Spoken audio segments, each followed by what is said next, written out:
जय Shri Krishna, Radhe Radhe. Hello friends, आज हम बात करने वाले हैं चातुर्मास के बारे में। मतलब भगवान के ऐसे 4 महीने जिसमें हमें पूजा पाठ और व्रत का पूरा फल प्राप्त होता है। तो पहले जान लेते हैं कि चातुर्मास होता क्या है। चातुर्मास आषाढ़ पूर्णिमा से शुरू होकर कार्तिक की पूर्णिमा में खत्म हो जाता है। कुछ लोग इसे देवशयनी एकादशी से देव उठनी एकादशी तक करते हैं। यह व्रत 4 महीने का होता है। ये 4 महीने कौन से हैं? ये 4 महीने श्रावण, भाद्रपद, अश्विन और कार्तिक, ये 4 महीने चातुर्मास के कहलाते हैं। इन 4 महीनों में अधिकतर वर्षा ऋतु ही रहती है। इन 4 महीने में लोगों को व्रत पूजा पाठ करना चाहिए, चाहे वो गृहस्थ हो या वो सन्यासी हो। उन्हें इन 4 महीनों के नियमों का पालन जरूर करना चाहिए।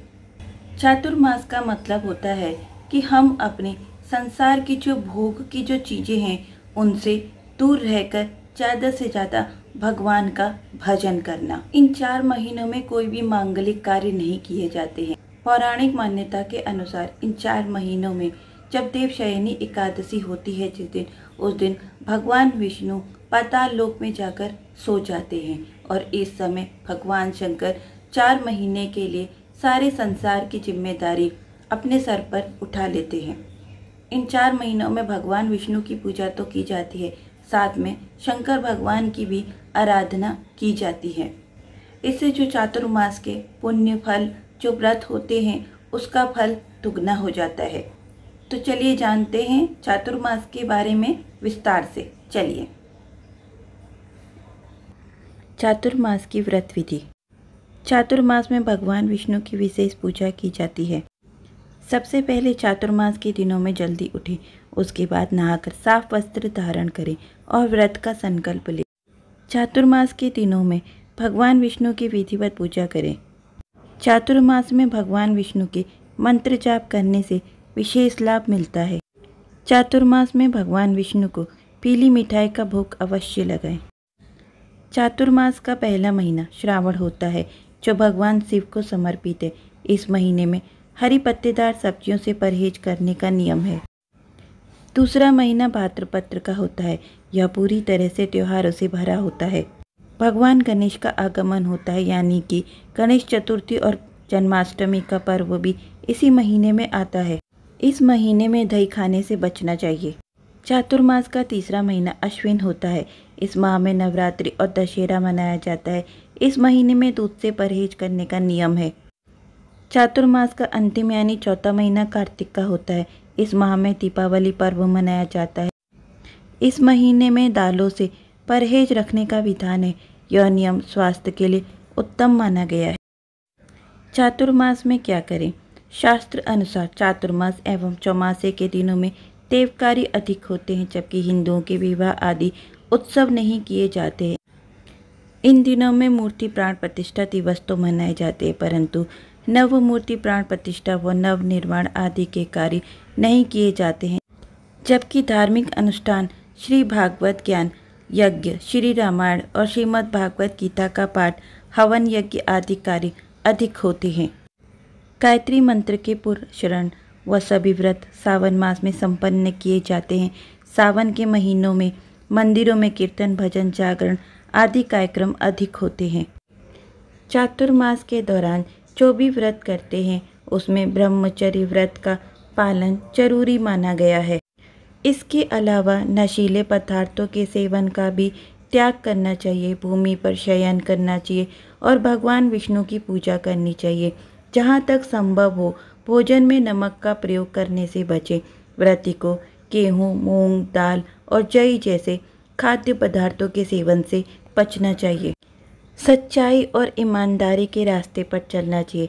किसी के साथ धोखा नहीं करना चाहिए। ऐसा कोई कार्य नहीं करना चाहिए जिससे किसी का दिल दुखे। चातुर्मास में शरीर पर तेल नहीं लगाना चाहिए। कांसे के बर्तन में कभी भोजन नहीं करना चाहिए। जो अपनी इंद्रियों का दमन करता है वह अश्वमेध यज्ञ के फल को प्राप्त करता है।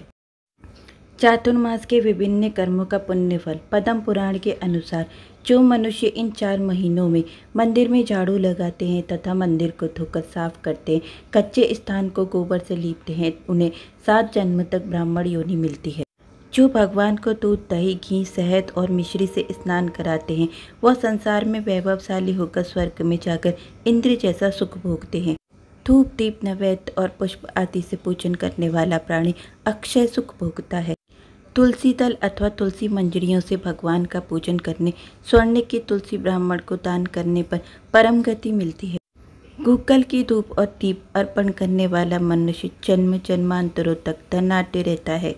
पीपल का पेड़ लगाने, पीपल पर प्रतिदिन जल चढ़ाने, पीपल की परिक्रमा करने, उत्तम ध्वनि वाला घंटा मंदिर में चढ़ाने, ब्राह्मणों का उचित सम्मान करने, किसी भी प्रकार का दान देने, कपिला गौ का दान, शहद से भरा चांदी का बर्तन और तांबे के पात्र में गुड़ भरकर दान करने, नमक, सत्तू, हल्दी, लाल वस्त्र, तिल, जूते और छाता आदि का यथाशक्ति दान करने वाले जीव को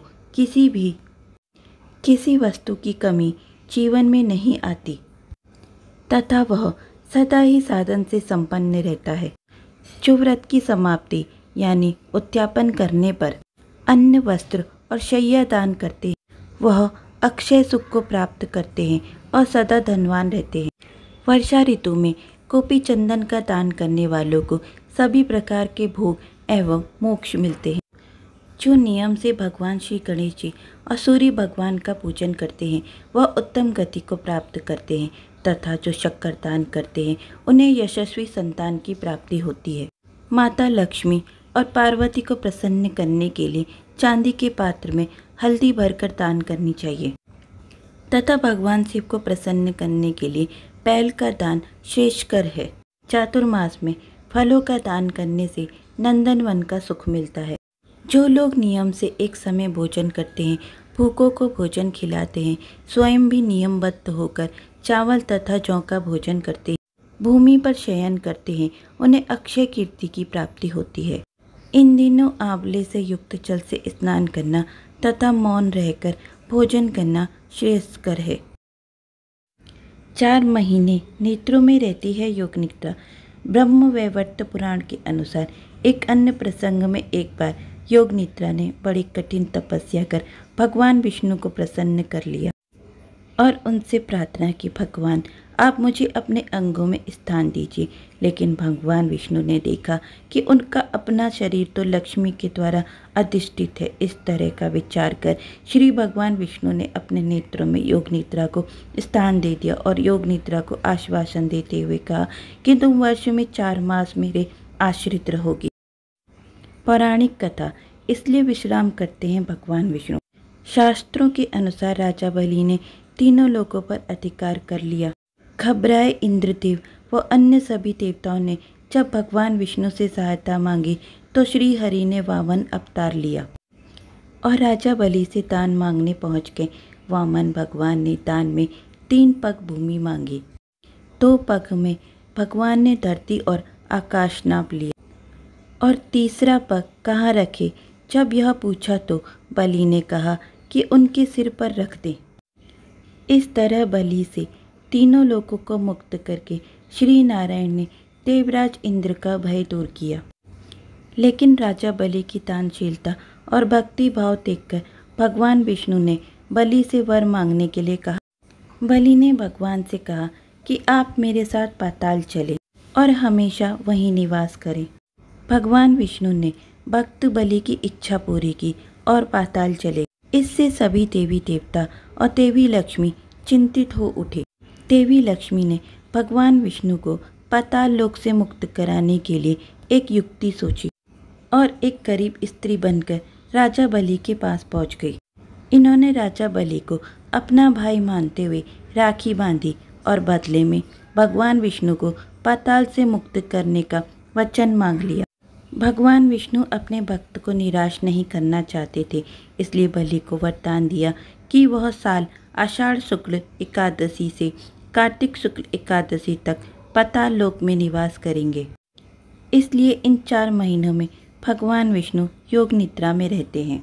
आपको मेरी बताई हुई जानकारी से चातुर्मास के बारे में जानने में बहुत ज़्यादा सहायता मिलेगी। तो फ्रेंड्स, आपको चातुर्मास के बारे में जानकर कैसा लगा मुझे कमेंट बॉक्स में ज़रूर बताना, और मेरा वीडियो अच्छा लगा हो तो इसे लाइक, सब्सक्राइब और शेयर जरूर करना। जय श्री कृष्ण। राधे राधे।